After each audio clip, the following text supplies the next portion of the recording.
Сіздермен бір қызықты бір оқиғамен бөлісіп өтсем, баяғыда бір қала болған дейді, сол қаланы топан су басып кетті.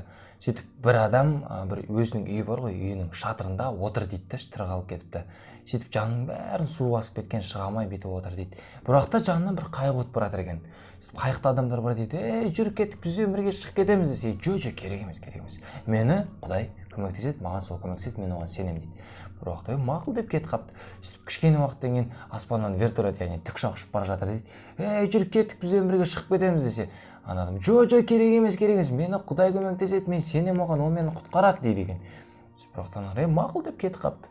Сөйтіп бір уақытта отырып, жаңағы өзінің шатыры бұзылып, үйінің ішіне кіріп, ана адам қайтыс болып кетті.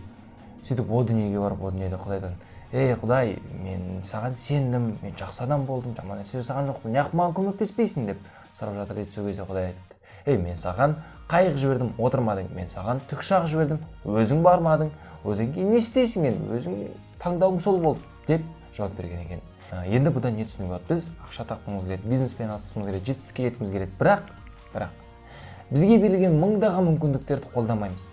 Мынандай бір статистика бар екен: адамға күніне өмірін өзгертуге 10 мүмкіндік келеді екен. Күніне 10 мүмкіндік. Сол 10 мүмкіндіктің біреусін қолданбайды екенбіз. Жағына интернетке, инстаграмға қарап отыратын болсақ, күніне интернет арқылы ақша табу, инстаграм арқылы ақша табу деп мыңдаған адам айтып отыр. Мыңдаған адам айтып жатса, қалай ол өтірік болуы мүмкін? Қаншама адам сетевой маркетингпен жетістікке жетіп жатыр. Қаншама адам традиционды бизнеспен айналысып жатыр. Түрлі тәсілдер көп. Мен айтпаймын, біздің бизнеске кел, біздің компанияға кел, бірақ мыңдаған жолы бар. Бірақ соның біреусін қолдана алмай, соның біреусін қолданбай отырған адамдар өте көп. Сол себепті жеткізгім келетін ой: сіз қанша сенсеңіз де, қанша жақсы адам болсаңыз да, сіз егер өзіңіз іс-әрекет жасап, сол мүмкіндікті беріп тұрған қолданбасаңыз, онда сіз ешқашан жетістікке жете алмайсыз. Сол себепті айтарым, мына видеоны көріп отырып, сізге кеңесім: бір шешім қабылдаңыз.